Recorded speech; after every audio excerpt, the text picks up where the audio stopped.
Praise the Lord. இந்த நாள் தியானத்திற்காக மார்க்கு 12ஆம் அதிகாரம் 37ஆம் வசனம்.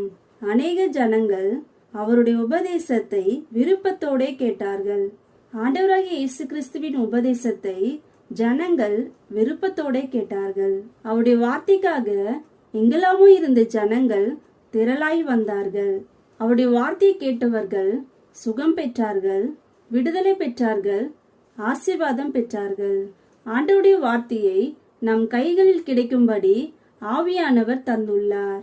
சிலருக்கு அவருடைய வார்த்தையை கேட்க அதிக விருப்பம் உண்டு. பலருக்கோ அவருடைய வார்த்தையை கேட்கவோ வாசிக்கவோ விருப்பமில்லாத நிலையில் வாழ்கின்றனர். உலக மக்கள் அல்ல, ரட்சிக்கப்பட்ட ஜனம்தான். ஆலயத்திற்கு சென்றாலும் போதகர் கடினமாக பேசிவிடக் கூடாது. எப்பொழுதும் இதமாகவே பேச வேண்டும் என்று விரும்புகின்றனர்.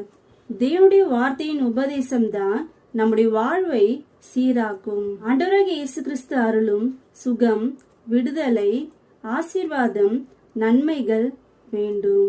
ஆனால் ஆண்டவராகிய இயேசு கிறிஸ்துனுடைய வார்த்தை வேண்டாம் என்றால் எப்படி? வார்த்தையான தேவன்தான் அவர். எனவே நாம் அவருடைய வார்த்தையை விருப்பத்தோட வாசிப்போம், கேட்போம், அதன்படி நடப்போம். ஆமென். ஜீவனுள்ளது உந்தன் அருள்வா